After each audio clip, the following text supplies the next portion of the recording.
Good morning, ladies and gentlemen. Thank you for being here today. We're about to start our session, so if you can take your seats and yes.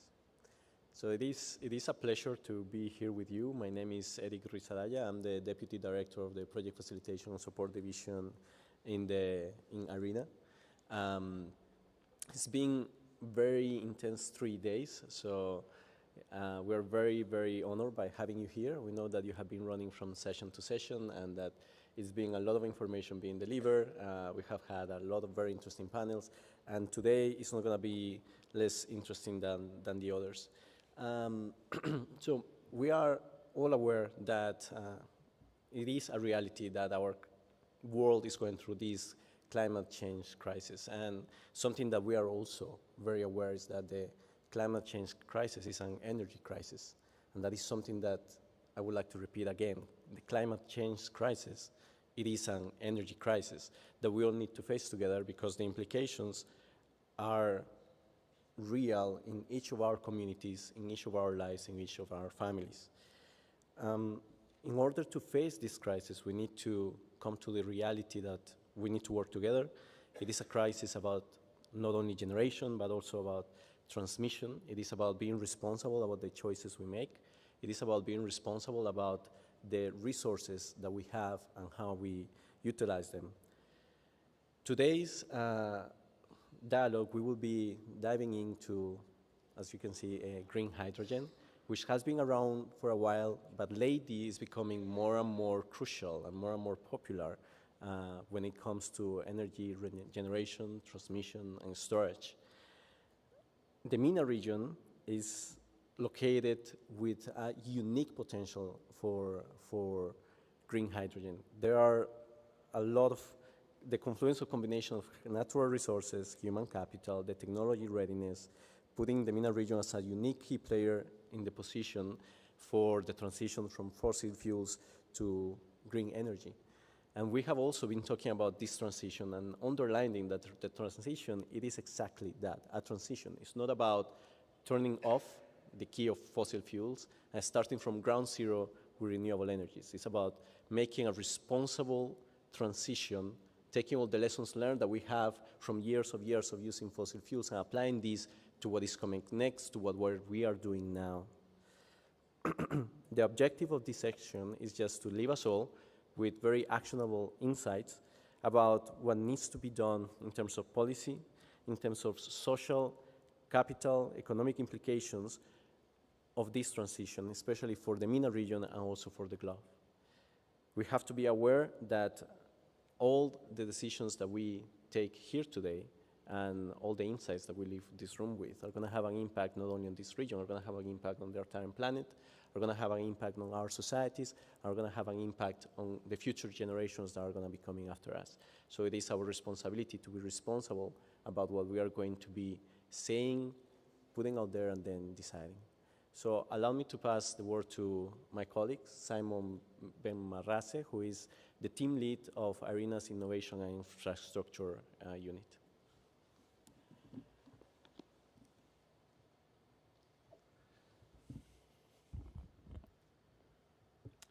Thank you very much, Eric. I'd like to start this presentation with an overview of the challenge we face ahead and what are the solutions that will be discussed today in this panel. Let me start by highlighting that the current trajectory reveals a rather depressing reality. There is a wide gap between our intention and the action required to mitigate climate change. The pledge made at the various COP are vastly inadequate. We are falling short of the net zero goal for 2050, and we can't afford to dismiss this as a mere policy lag. It is an urgent call to action. I'd like to draw attention to the most recent findings derived from COP27. The emission gap for 2050 is still alarming large at 16 gigatons. As a result, it is critical that we move from rhetoric to concrete actions develop into effective policies, and we must scale now our efforts and in a significant manner. In the energy sector, we are at a unique crossroads. The continued use of fossil fuel in the power generation is frequently viewed as a challenge, but we see it as an unprecedented opportunity for a strategic transition to renewable energy. And this region has deep roots in the energy sector. It is not a liability. It is rather an asset and a solid foundation upon which we can build a sustainable future. The region has the skills, the knowledge, and the infrastructure to transform our energy landscape and drive economic prosperity forward. To be clear, aligning oil and gas operation with energy transition and deep decarbonization goals is more than just environmental sustainability. Long-term economic resilience is at stake. We have the golden opportunity to pivot and apply this expertise in fossil fuel toward renewable energy sources. This is a win not only for the environment, but also for long-term resilient economic growth. As you know, of course, this region is particularly vulnerable to the most severe consequences of climate change, from rising temperature to the terrifying risk of floods and sea level rise. Our precarious state is more than just an environmental issue, it is an existential one. With increased flood and drought risk, our very way of life is at risk. This challenge, however, provides an opportunity for a successful transformation. Optimizing mitigation and adaptation strategies across all fronts is the key to unlocking this future. And we have this responsibility to use every possible tool as an optimization toward energy transition, climate action, but most importantly, accelerating the achievement of the Paris Agreement. The MENA region is on the verge of an energy revolution marked by a massive shift away from traditional fossil fuel and toward renewable power and green hydrogen. Renewables are expected to account globally for 51% of our final energy consumption by 2050, with an additional 14% coming indirectly from hydrogen and its derivative. The future is unmistakably one in which green hydrogen will predominate, making up 94% of the mix compared to blue hydrogen 6%. This is just not a plan, it's already happening. The project pipeline backs it up, with over 400 green hydrogen initiatives on the ground and only 20 blue hydrogen projects under development. The path to a more sustainable future is not without obstacle. The monumental task of scaling up hydrogen production is a prime example. To put this in context, the global hydrogen supply must increase more than sixfold by 2050. However, the scale-up is about more than just quantity. It's about quality. To meet our decarbonization goal, we must aiming to make the majority of this hydrogen green. Our ambitious 2050 targets in green hydrogen and renewable power relies on innovation. Green hydrogen deployments is directly linked with the parallel expansion of renewable power, which is expected to exceed over 25,000 terawatts by 2050. This necessitates groundbreaking advances in electrolyzer efficiency and cost cutting. The numbers are daunting. Electrolyzer capacity must increase to around 5,500 gigawatts by 2050. This necessitates not only electrolyzers, but also smart peak demand management. Integrating those electrolyzers into our power grids is more than just a technical challenge. It's a strategic necessity. The goal is essentially to establish a symbiotic relationship between electrolyzers and renewable generation, thereby positioning green hydrogen generation as a flexibility service. The region is strategically positioned, according to our analysis, to be a global hub in this emerging sector, thanks to its abundant renewable resources and low power costs. The technical potential, as we assessed, is among the highest in the world, positioning the region to lead in the hydrogen economy. This path to success, however, will be met with challenges. Technical ability alone will not suffice. Infrastructure, strong government backing, and political stability are all important cogs in this machine. It is a comprehensive challenge that requires a comprehensive response. The formula is simple. Renewable potential plus infrastructure plus policy stability equal a position of leadership in the hydrogen economy. The numbers speak as well for themselves. Global electrolyzer capacity was around 135 megawatt in 2018 and will be expected to be around 16 gigawatt by 2024.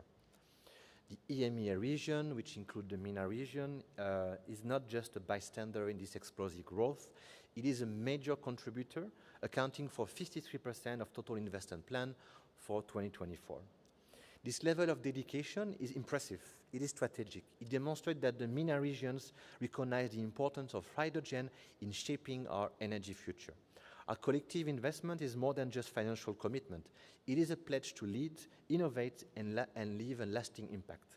The MENA region has an opportunity as well and a responsibility to lead in this transformative change.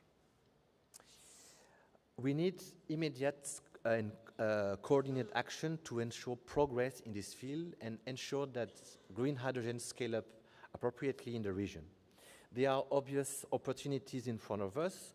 Through new financial mechanism, we must increase our support to electrolysis technology. To improve efficiency, we should invest in research and development. It is also critical to secure a dedicated supply of renewable energy. On a regional scale, we must band together to facilitate hydrogen trade by strengthening international trade and ensuring the flow of capital to fund network expansion and repurposing existing resources. We also have large room for improvement within these opportunities. It is critical that we streamline capital and energy expenditures in order to reduce cost. Connecting to renewable energy sources directly will provide a strategic advantage for the infrastructure in this region, as well as addressing the efficiency gap, which accounts for around 30 to 35% of energy losses, will also result in significant gains. We cannot, however, ignore the existing infrastructure gap. To bridge this gap, robust storage and transportation are urgently required.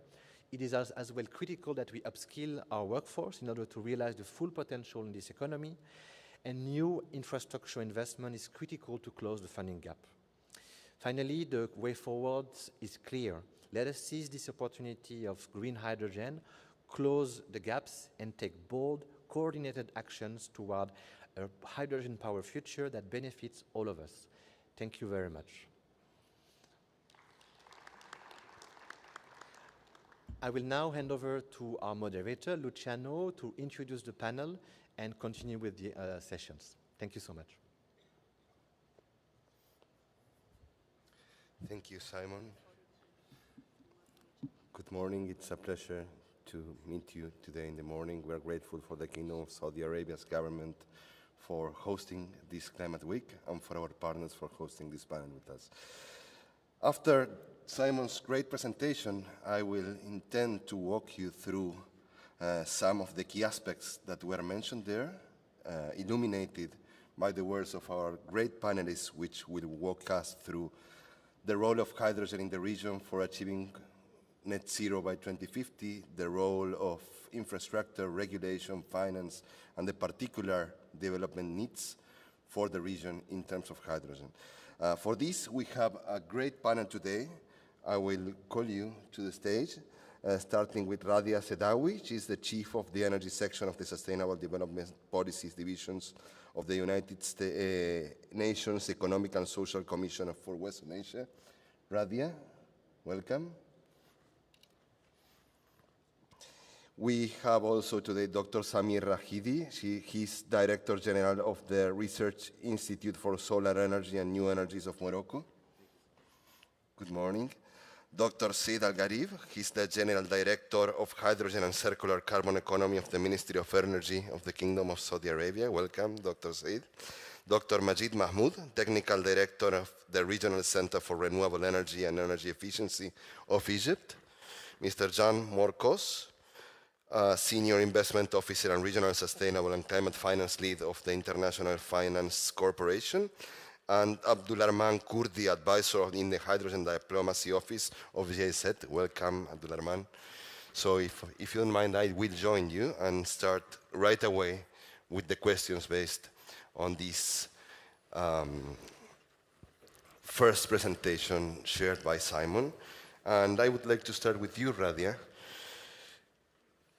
And this is a question that we can make for different regions and that is of particular interest today in MENA Climate Week for MENA. And it's what will be the role, or what can be the role of hydrogen in achieving 1.5, which is the role of green hydrogen particularly expected for MENA to achieving warming below 1.5 in the context of what was agreed in Paris. Thank you.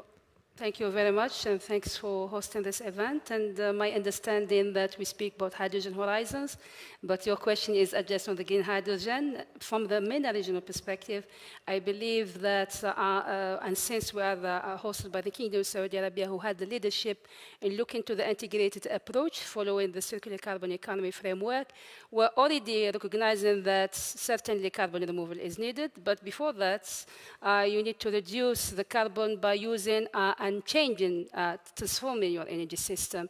Transforming your energy system by looking to alternatives. Among the alternatives beyond renewable energy is hydrogen.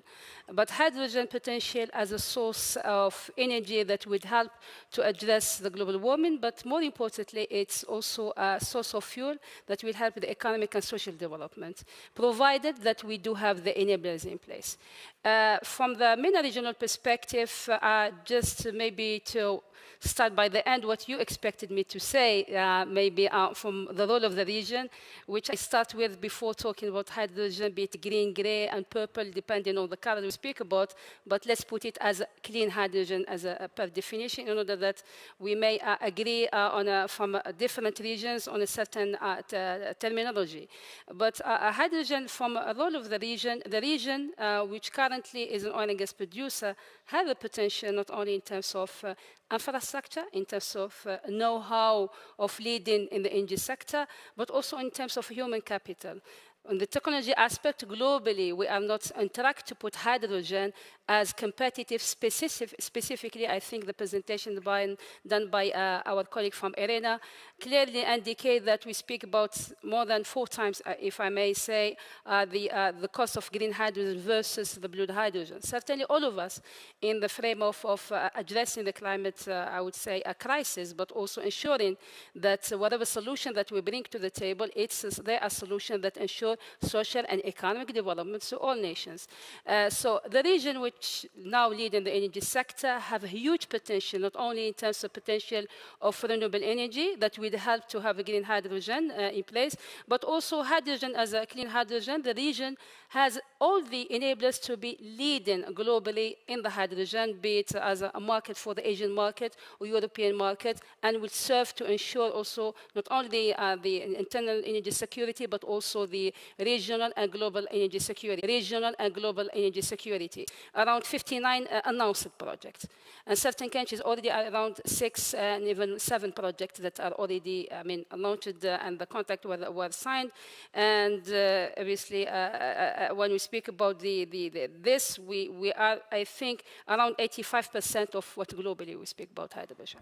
Now, the other aspect, I don't want to elaborate more on that, but I just want to say that the strategies that are put in place, some of them are like a roadmap because the market readiness is not there yet.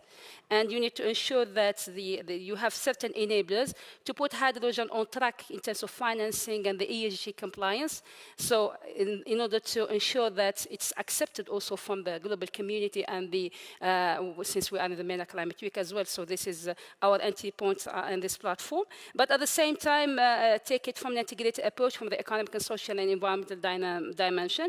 And the other aspect for me, always I see hydrogen, since my background was in oil and gas sector, specifically in the LNG, that I see hydrogen as an LNG, and this is the business model that we all need to learn from in order to build on an effective, but also on a reliable and a long-term partnerships between the supplier and the off-takers in order to ensure that we build the energy security pathway for all of us. Thank you. Thank you very much. And speaking about different sources, as Radia mentioned, Dr. Samir, considering that there is a significant potential for renewables, particularly, well, your institution leads research in solar, for example, but also in other sources, such as wind. And these sources have a significant development during the last years in the region, but still have much potential to be increased. What is expected, from your point of view, to be the role between these sources and hydrogen as a catalyzer for increasing that development in the short to medium term? Thank you. Thank you. Yeah. Thank you so much, Luciano, for the kind invitation. I would like also to thank Irina for the opportunity to speak, and also congratulate the Kingdom of Saudi Arabia for this holding this successful pre-COP summit.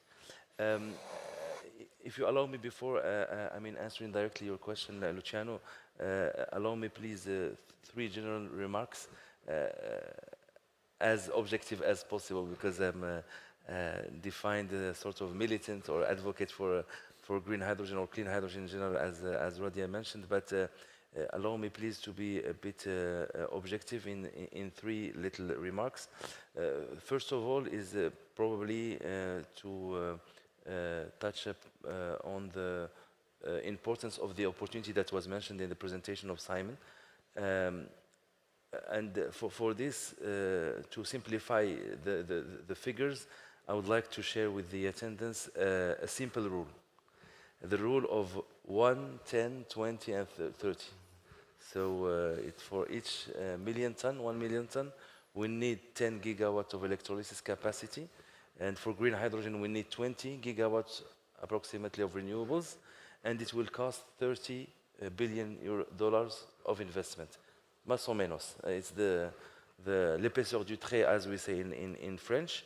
And this is an idea that when you do the maths, I mean, the market is just substantial. We are targeting somehow, depending on the studies and the estimations, between 500 to 600 million tons of market by 2050. And when you do the maths, it's a trillion capex, $1 trillion, sorry, worth of capex, without mentioning, this is the tip of the iceberg. This is the investment on the plants themselves, but you have, of course, all the opportunities to invest in solar panels, factories, in electrolyzers factories, and wind blades, etc. So this is just to attract your attention to this massive opportunity, social and economic. The second point, also objectively, is that there is a key role of the governments to play in this regards, and I would put a first task for the governments is to own the subject. And by owning the subject, I mean 2 things. First of all, define the country's interest. What is the interest of the country first? Each country of, be it importers or exporters, potential importers. And the second thing is to be aware of the potential you have and the gap you need to bridge. Because the opportunity is there, but there are lots of challenges that probably we could discuss with my fellow colleagues, panelists. And the third thing I would like also to bring as an introductory remark is the massive opportunity of cooperation in the MENA region between the countries. Because we have approximately the same potential in terms of renewables, solar and wind, with some challenges and heterogeneities in terms of water scarcity for desalination, etc., in some region, and also combination between both wind and solar. And this is somehow the question you asked. And also in terms of challenges when it comes to infrastructure, human capacity, human capabilities to run those projects. But also, and most importantly, I would say that the need of synergies and cooperation between the MENA region countries in this regards would be enabling when it comes to negotiating a global trade framework with the potential offtake or off-takers. Because recently, I don't know if you followed, but there has been an issue of, or an issuance, sorry, of regulation standard from the EU regarding the RFNBOs, the renewable fuels from non-biogenic origins. And in this regulation, or in this first version, we are somehow, on the, please don't take it negatively, we have been frustrated as potential exporters because the rules that has been put as a potential, Morocco, for example, as a potential exporter, we don't fit for this first. So this is just to contextualize a little bit the discussion, but this is, of course, has nothing to do with the potential of the region. I would just emphasize on the necessity of having both solar and wind in order to reduce the cost of hydrogen or ammonia. But it's not, important, but it would be better, especially in this first phase of triggering the market of green hydrogen in the region. Thank you, Dr. Sami. Then coming back to Radia's first comment on cost and alternative sources, and you building up on that, I think Dr. said that we have an opportunity to discuss how to deal with this. The issue of costs may be significantly higher in some countries of this region due to geography, due to water access, due to different kind of particular geographical and other issues. How can technology help us address these kind of gaps and promote the development of competitive hydrogen for the MENA region? Just to probably put my case here, I need just to start at the beginning. So, as has been just showed, we're still short of meeting our 1.5 target. And to put things in a simple term, we have 3 tracks in order to meet that. We have a decarbonization track, decarbonizing our conventional energy. That's very important. We need to deploy and ship electrons, renewable, and we need to deploy and ship molecules, that's hydrogen. All of these are new tracks that requires a lot of investments, a lot of funding. So there is already huge investments to be made, and there's going to be competition on the source of funding. For the decarbonization, it has a local nature or regional nature, where every country, especially in the MENA region that's blessed with natural sinks, will actually deploy these sources to decarbonize. Maybe in the future, these sinks could be monetized by accepting or importing some of the CO2 from other regions. But that's far in the future. When we compare electrons and molecules are easier to ship and move around. And I say easier, but not easy, because still hydrogen is very complex when it comes to moving it around. So when we focus on hydrogen, which is our topic today, and with this, I would say, competition on funding, we need to really be, I would say, practical on how we focus and how we deploy the resources. We now see many regions and many, I would say, top figures in our industry focusing green hydrogen, which is fair, but unfortunately, maybe we're focusing on the expensive product, but we're forgetting the other product, which is relatively cheaper. And we forget that the 1.5 and why we need hydrogen. We need hydrogen to lower our emission. We don't need hydrogen because we choose to go with other energy source. It's decarbonization. So that's why I believe the narrative of blue versus green versus gray, the color coding in general has to change. And that has to be reflected and embodied in the regulations and policy. It doesn't matter which color we choose, as long as we meet our carbon footprint. We specify the carbon footprint, we specify the carbon emission.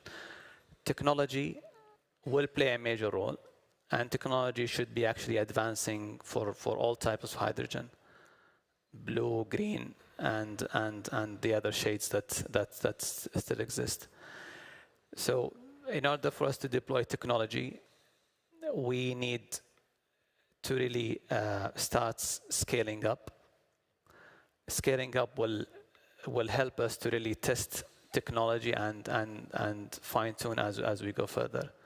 And this goes back to our dilemma, which we were discussing yesterday and the day before, which is the availability of off-takers.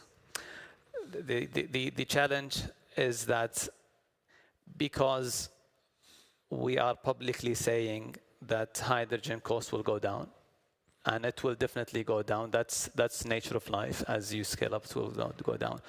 But it will not go down magically. It will go down when you scale up. So waiting until 2030 will not get us to the $1 per kilogram. What will get us to $1 per kilogram is scaling up projects. And if we just focus on one type, our worry is that we are not scaling up fast enough.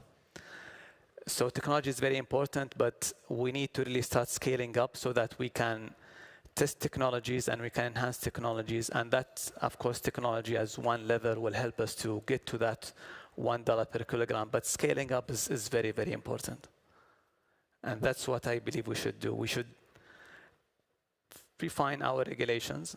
Regulations means clarity, means visibility.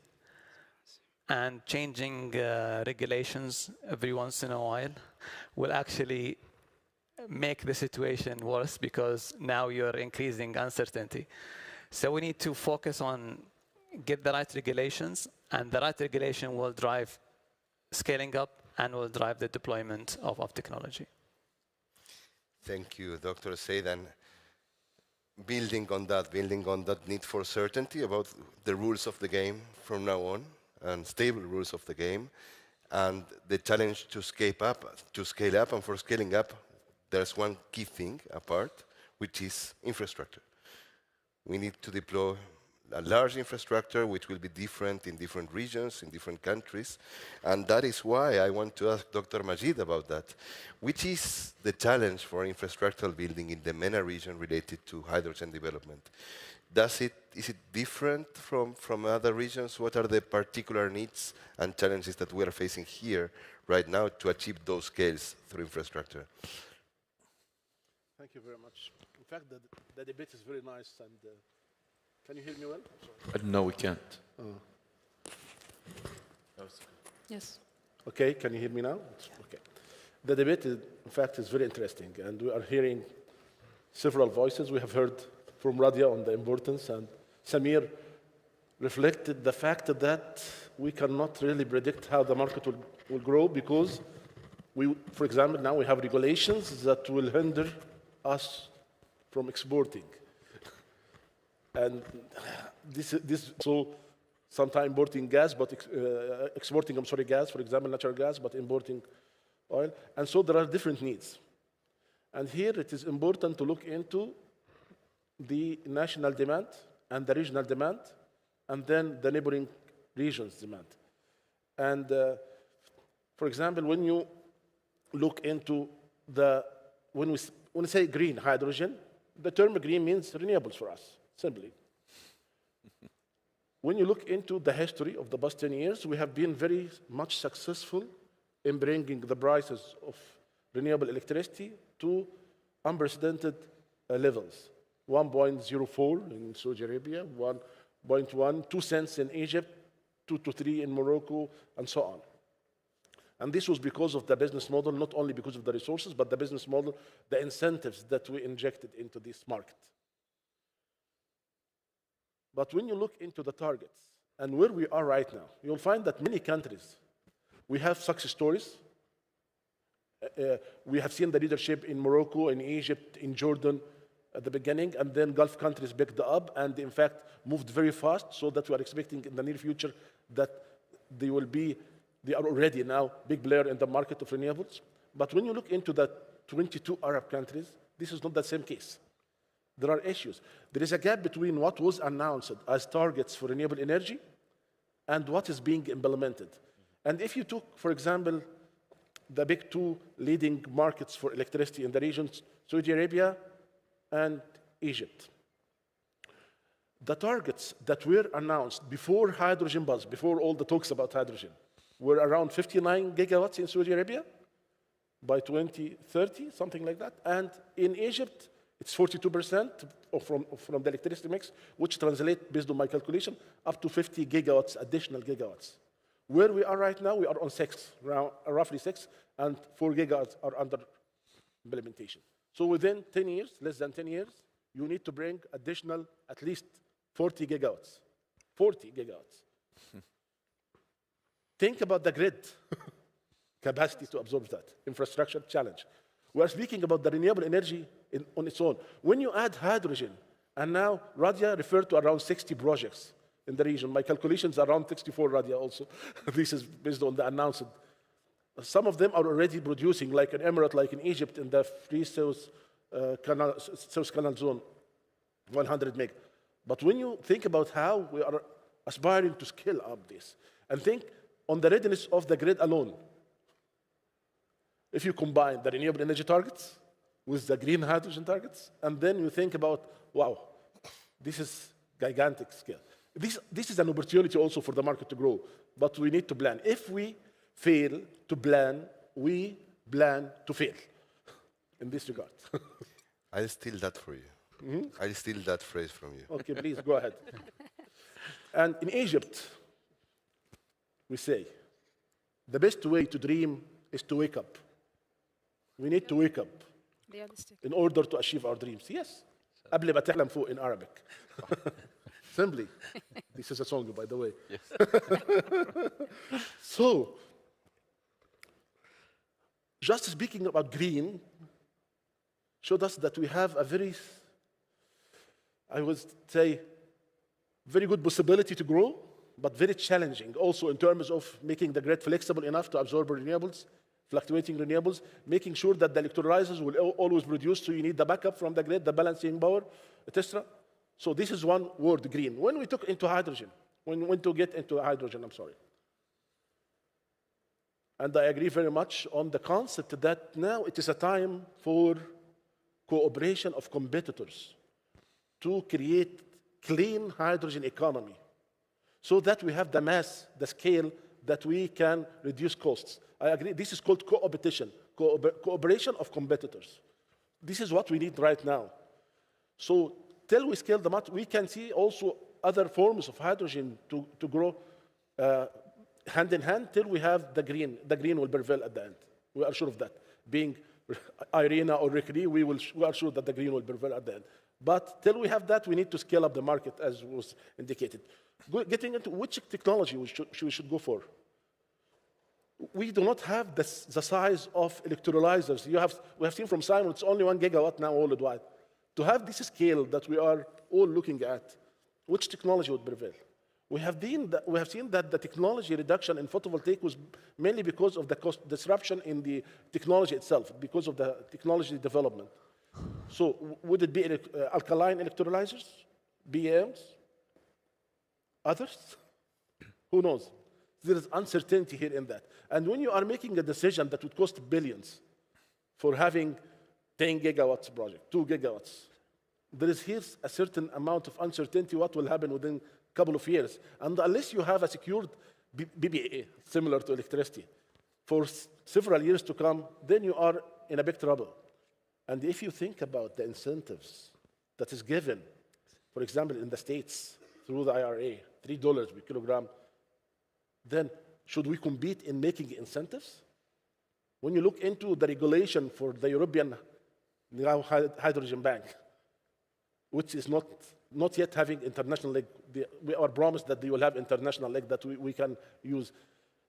It's a competition on who is providing more incentive. This is not right to create. It is good for the start, but it is not a healthy market in such case. But let's move. We need to move fast to scale up the market. Another challenge is the water availability, and this is not a big case from at the perspective of economy, it's only 1 to 2% of the total cost, the levelized cost. But in terms of a region that is somehow scarce in water resources, we need to plan for this giga-scale also. This is a huge and massive infrastructure for the desalination that is created particularly for the green hydrogen.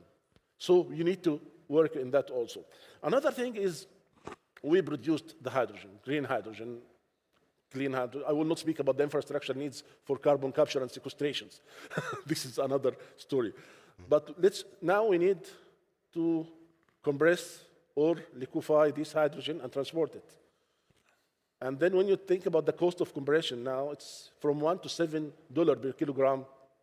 And if you look into the cost of liquefaction, it's up to $12, $13, $14 per kilogram. And for the liquefaction, you need to maintain very low temperature, and you need to keep this low temperature. This is a cost, additional cost. And if you would like to get the natural gas pipelines ready to have it as a gas, then you need to check the existing pipelines and what is the capacity that they can tolerate. So each element of this. And then you think about the delivery facility. And if we ship it as ammonia, you need to think about the other side, how to crack the ammonia again to hydrogen, and this is additional cost. So all these elements are part of the value chain. I'm not saying that these are barriers to develop, but these are things that we can improve all over the way so that we bring the market to a real healthy market with good competition, with good work. I'm sorry for taking long. Thank you very much. Thank you very much, Dr. Mahid. And we talked about scale, we talked about the upstream of hydrogen, we talked about the midstream, the ancillary services, let's call it that way, and all of that needs vast amounts of investment. And I wonder, apart from these conversations, apart from the targets, apart from the rules that are being set around the world, from the demand side, from the supply side, what about the real investment, the real activity? What is the climate for investment for delivering actual projects to comply with these targets and these plans that we are seeing around everywhere, John? And what else can we do to catalyze more investment to deliver all what our colleagues mentioned before? So thank you very much for this question. It's very interesting. Typically, when I'm on these panels, I come towards the end, which makes sense as a financier because you need, in many ways, the stars to be aligned in order to ensure that you have investment that's bankable. And to give you an idea, banks and commercial banks and IFC, which I work for, that looks specifically at private investment, we need stable, visible cash flows in order to ensure that we can have a lending capacity. So the green hydrogen market is a relatively nascent sector. And to give you an idea, I mean, there's a lot of interest within the MENA region. Of course, we've heard NEOM. There's projects of green hydrogen in Egypt, Morocco, Tunisia, and Oman. But to give you an idea, just worldwide, in terms of what we're talking about green hydrogen projects that have actually reached financial investment decisions. So McKinsey, in May 2023, they indicated that there are more than 1,000 projects worldwide linked to green hydrogen. That's more than double what was in the previous year, in May 2022, but less than 10% of them have actually reached financial investment decision. So it gives you an idea, of the gap, and the gap in terms of reaching closure for these projects. It's already been mentioned by my esteemed colleagues. So, I mean, what I'd like to give you is a list of considerations, that banks have to think about when they provide debt facilities. So, and some of the points were already mentioned, but I'll try to put it in kind of a list of considerations. So the first one is electrolyzer technology. That was already mentioned. The more advanced, the more mainstream the technology, the better it is for a bank to provide debt facilities. You also need to take into consideration, the type of electrolyzers and the system lifetimes. More often than not, it is expected that they last 7 to 15 years. But if you're going to go on a green hydrogen project, as was demonstrated with the NEOM project, you need 30 years. So what does this mean? It means you need to think about maintaining your electrolyzers, perhaps refurbishing or replacing them over the lifetime of your project. You need to also consider performance guarantees from the electrolyzer manufacturers. So when you put all of these things together, that's one aspect. It's the electrolyzer technology. And my friend Dr. Magid was also mentioning what type of electrolyzer technology do you need? Is it alkaline? Is it PM, etc.? So these are considerations to take into account. A next point, which was already mentioned by my colleagues here on the panel, is the cost of power. It's extremely important to have renewable energy feeding into your green hydrogen to ensure that it is maintained and called green hydrogen. You know, Dr. Samir was mentioning the nomenclature in the EU, for instance. You have to ensure that the whole value chain is green in order to keep the green hydrogen terminology. What does this mean? And this was already mentioned, that you need a combination of renewable energy sources to ensure that you minimize variability in terms of your source of energy. So you need solar, wind, hydro, and so on and so forth. And Dr. Madig again mentioned this, transmission. The transmission sector is absolutely vital for this. Depending on where the green hydrogen project is located, it could be over long distances. You have to ensure that you have a very strong transmission network. So that's another piece to the power puzzle. Thirdly, in terms of the associated infrastructure facilities, we've talked about some of these here today, just now. So one is desalination. You need a lot of water to make the electrolyzers work, which means that, you know, you have to consider the cost of desalination.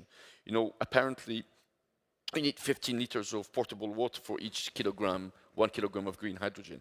So it gives you the scale, especially if we're talking about those large gigawatt size projects.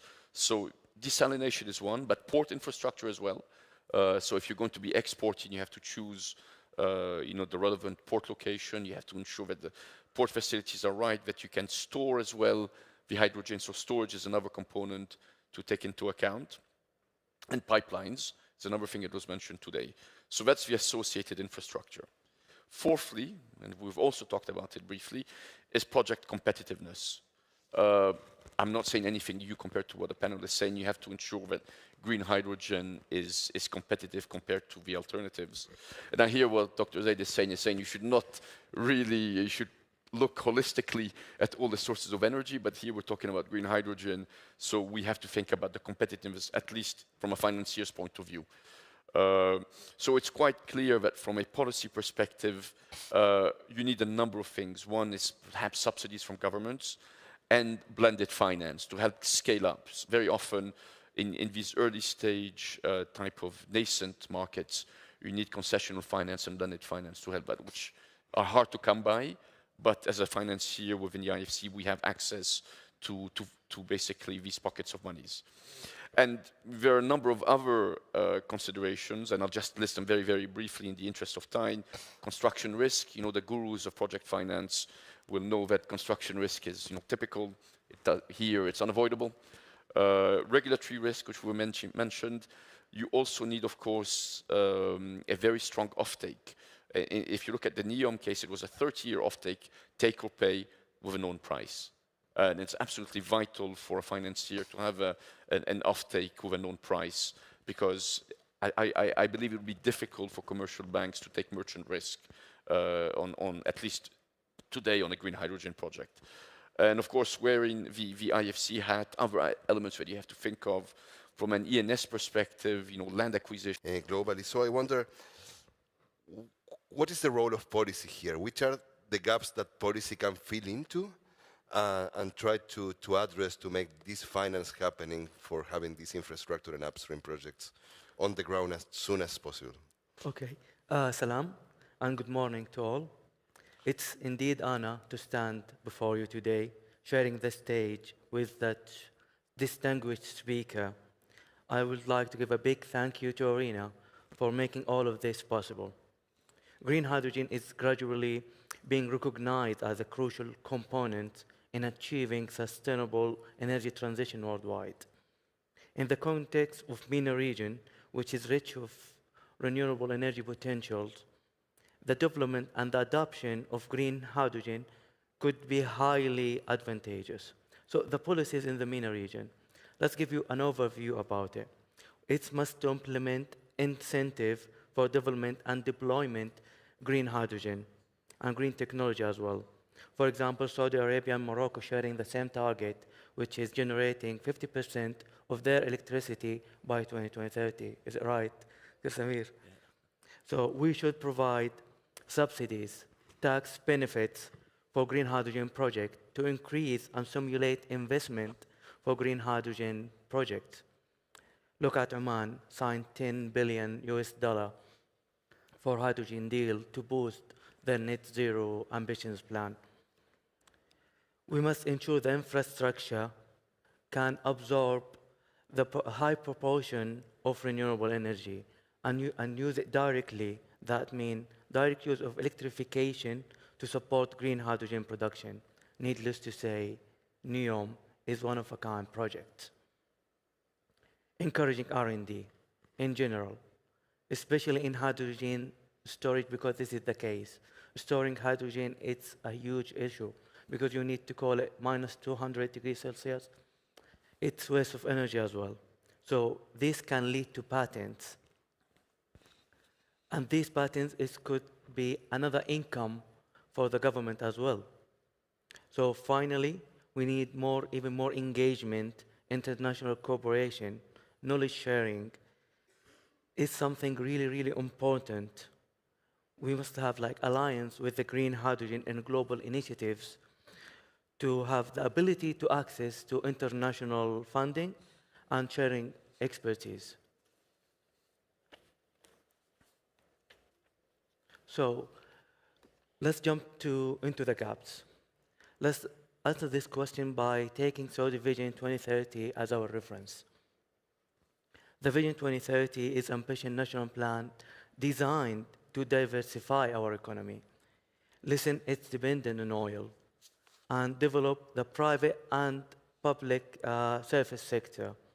However, when it comes to green hydrogen production, enabling sustainable energy transition, I believe there is opportunities to further development. There is a lack of clear, detailed strategy and dictated policies focusing in green hydrogen production. There is no yet strategies here in Saudi Arabia, but I think it's coming sooner. It's a Saudi strategy for hydrogen. We should implement more robust infrastructure for renewable energy development, including subsidies, tax break, and supportive framework. There is a limited focus in technical development, research, innovation. So we must have the opportunity to establish research institutions to promote the global and international cooperation. There is no local market.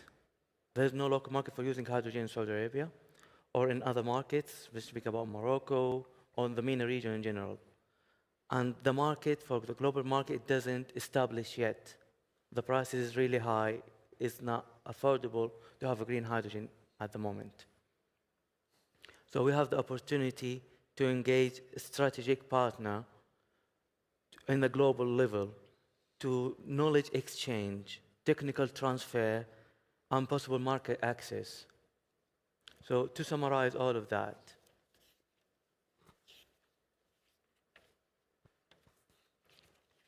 the wealth of resources and renewable, the wealth of resources available in MENA region mean we are in the prime position to harness these for green hydrogen production, addressing this gap for further integrating sustainable hydrogen-powered future. So I can't wait to be part of this future with you all together, and thank you all for listening. Thank you very much, Abdullah Rahman. Thank you, colleagues, for this great conversation. I think we walked through lots of key aspects for the development of hydrogen, which are particular for MENA region, but also lessons that can be learned by all of our regions trying to develop in this new hydrogen economy. I would like to thank you all for having us today in MENA Climate Week. I ask you, please, for an applause for our great panel. And I welcome to the floor Eric with his final remarks. Again, thank you everybody for being here and for keeping us company during these discussions. It was very insightful. It is believed that once Seneca said that good fortune is when preparation meets opportunity.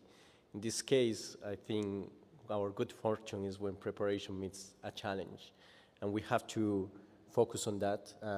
It is clear that we are in front of a monumental challenge in terms of policy, infrastructure, in terms of collaboration, in terms of the financials that need to be put into this. But we are getting ready. And I think it was also clear from our panelists and what they shared is that as time goes on, we are buying into this. We are getting readier and readier for whatever comes our way. And in terms of green hydrogen and the development of this technology, as well as the potential that the market is bringing, is just opening great opportunities that are also good for business and are good for our planet, making the development more sustainable. So again, thank you everybody, and we wish you a fruitful discussion today and tomorrow, and thank you for being here today.